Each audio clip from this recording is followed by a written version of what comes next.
Hello friends, welcome to our YouTube channel. आज के video में मैं आपके साथ 5 जून को सेलिब्रेट होने वाले वर्ल्ड एनवायरनमेंट डे और उसके साथ जुड़ी हुई कुछ इंपॉर्टेंट टर्मिनोलॉजी के बारे में बातचीत करूंगा। कमिंग अप एग्जामिनेशंस के व्यू पॉइंट से बहुत ही इंपॉर्टेंट टर्मिनोलॉजी मैंने यहां पर डिस्कस करने की कोशिश की है। I hope you people will like the video. First of all, let us try to understand what is the meaning of the term environment. The environment is the surrounding or the conditions in which a person, animal, or plant lives or operates. The word environment is derived from the French word environ, which means surrounding. Our surrounding includes biotic factors, means zinda cheezein like human beings, plants, animals, microbes, and abiotic factors, mrit cheezein such as light, air, water, soil, etc. आगे चलने से पहले दो चीजों के बारे में बातचीत करना जरूरी है। पहला टर्म है इकोलॉजी। टर्म इकोलॉजी जो है ये अर्नेस्ट हैकल नाम के एक बायोलॉजिस्ट हुए हैं। उन्होंने 1869 में ये टर्म दिया था। इस टर्म का अगर हम ब्रेकअप देखें, it has been derived from two words, means oikos. Oikos का मतलब होता है होम, लॉगॉस मीन्स स्टडी। तो ओवरऑल अगर हम इकोलॉजी को डिफाइन करें तो it is the study of the structure and function of an ecosystem. Next comes ecosystem. The term ecosystem was coined by A.G. Tansley in 1953.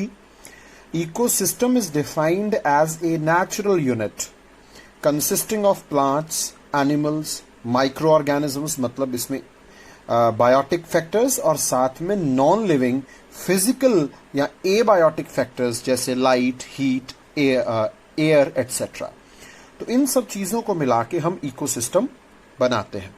तो आपको environment, ecosystem, ecology, इन तीनों terms का अच्छी तरह से अंडरस्टैंडिंग होना चाहिए इस सब्जेक्ट को सक्सेसफुली समझने के लिए।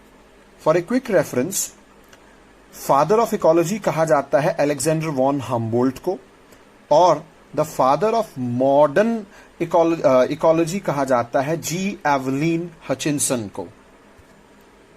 So after understanding these terms, let us start with the history of the World Environment Day.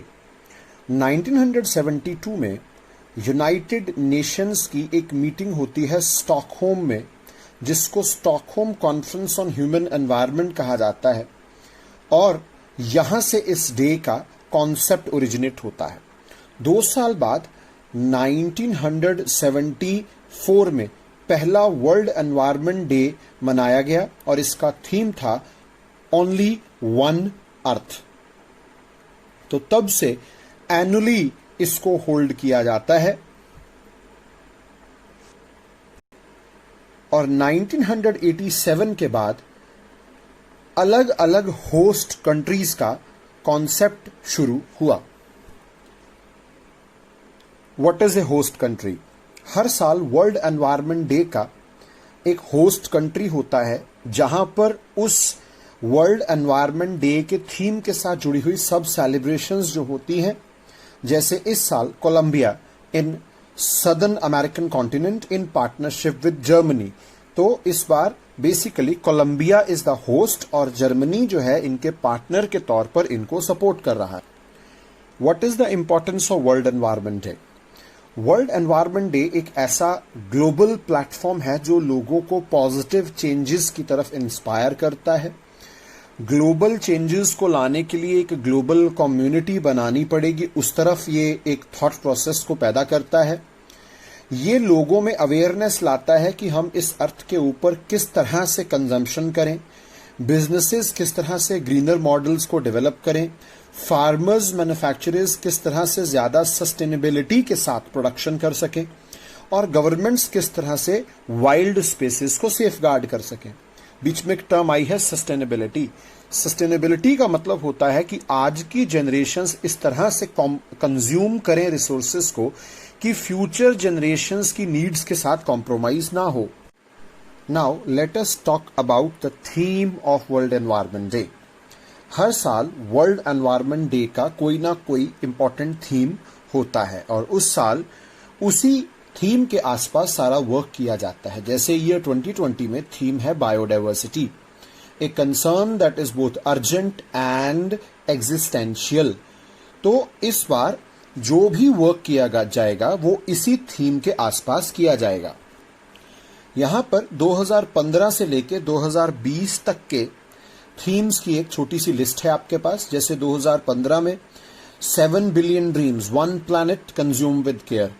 Rome Italy में तब होस्ट कंट्री था। 2016 में zero tolerance for illegal wild life trade, Luanda Angola host country. 2017 में connecting people to the nature in the city and on the land from the poles to the equator, Ottawa Canada. 2018 में beat plastic pollution, new Delhi India host country. 2019 में beat air pollution, China. And 2020 में time for nature biodiversity, Colombia.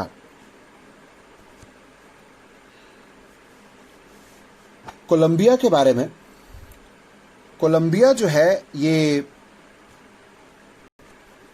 एक south American company है जिसके आसपास है Caribbean sea, Panama, Ecuador, Peru, Venezuela, Brazil and Pacific ocean.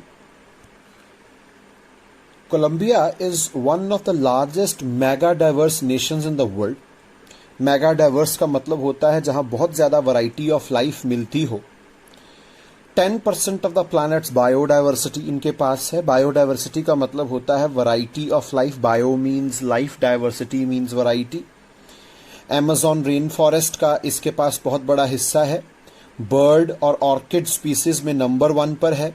Second in plants, butterflies, fresh water fish and amphibians. तो इस तरह के छोटे छोटे पॉइंट्स आपको हेल्प कर सकते हैं एग्जामिनेशंस में। Now why world environment day? World environment day एक ग्लोबल एफर्ट है ताकि लोगों का ध्यान कुछ दिक्कतों की तरफ दिलवाया जा सके और ग्लोबल कम्युनिटी एनवायरनमेंट को सेव करने के लिए काम कर सके। Human actions including deforestation, encroachment on wildlife habitats, intensified agriculture, acceleration of climate change have pushed nature beyond its limits. It would take 1.6 Earths to meet the demands that humans make to nature each year. तो हमें लगभग 1.6 Earths चाहिए। If we continue on this path, biodiversity loss will have severe implications for humanity, including the collapse of food and health systems. That is why this day was established and global efforts चाहिए इन सब दिक्कतों के साथ निपटने के लिए। World environment day का anthem एक इंडियन ओरिजिन के पोएट एंड डिप्लोमेट अभय के ने पेन डाउन किया है। अभय कुमार और अभय के ये एक इंडियन पोएट डिप्लोमेट हैं। ये मेडागास्कर के एम्बेसडर, कोमोरोस आइलैंड के एम्बेसडर रहे हैं और रशिया, नेपाल, ब्राजील के अंदर भी डिप्लोमेटिक कैपेसिटीज में सर्व कर चुके हैं। इनकी कुछ इंपॉर्टेंट किताबें हैं। Seduction of Delhi, the 8-eyed lord of Kathmandu. बीच में एक टर्म आया बायोडाइवर्सिटी। बायोडाइवर्सिटी का मतलब है variety of life. It involves 8 million plants and animal species, the ecosystem that houses them and the genetic diversity among them. तो इस अर्थ के ऊपर जितनी भी वैरायटी ऑफ लाइफ मिलती है वो ह्यूमन एक्शंस की वजह से अफेक्ट हो रही है। For example, in the last 150 years the live coral reef cover has been reduced by half.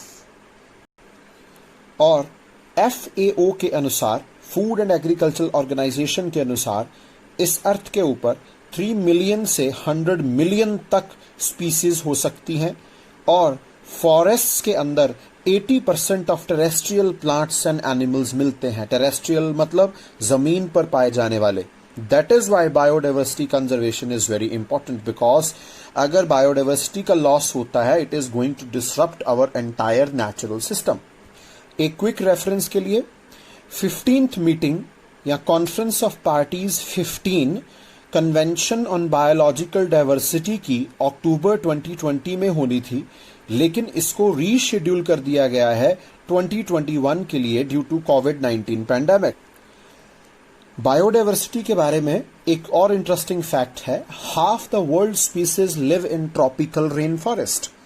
Tropical rain forest 23.5 degree north से लेके 23.5 डिग्री साउथ के बीच में जो इलाका है उसको ट्रॉपिकल एरिया कहा जाता है, और वहां पर रेन फॉरेस्ट जहां पर बहुत ज्यादा बारिश होती है, तो इन इलाकों के अंदर दुनिया की आधी स्पीसीज हैं, और इन्हीं इलाकों के अंदर डिफॉरेस्टेशन, लॉगिंग, माइनिंग, बढ़ता हुआ एग्रीकल्चर और encroachment on the forest areas, ये मेन दिक्कतें आ रही हैं और बायोडाइवर्सिटी का नुकसान हो रहा है।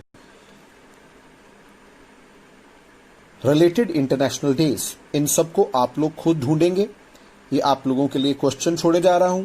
International mountain day, international day of forest, world wild life day, international mother earth day, world ocean day. Find the dates of these days and remember them. In the end, some final thoughts. The foods we eat, the air we breathe, the water we drink, and the climate that makes our planet habitable all comes from nature. Yet, these are exceptional times in which nature is sending us a message to care for ourselves, and we must care for nature. That is why World Environment Day एक ऐसा celebration है जो कि humanity को global scale के ऊपर promote करता है, इस थॉट के ऊपर ध्यान देने के लिए और इस चीज को आगे बढ़ाने के लिए। This earth is our home, there is no way to escape, there is no way to get out of this system and establish a new system anywhere else in the solar system. So better we should take care of our earth in a good way. I hope आप लोगों को video के अंदर बताई गई terminology और related concepts के बारे में अच्छी जानकारी मिली होगी।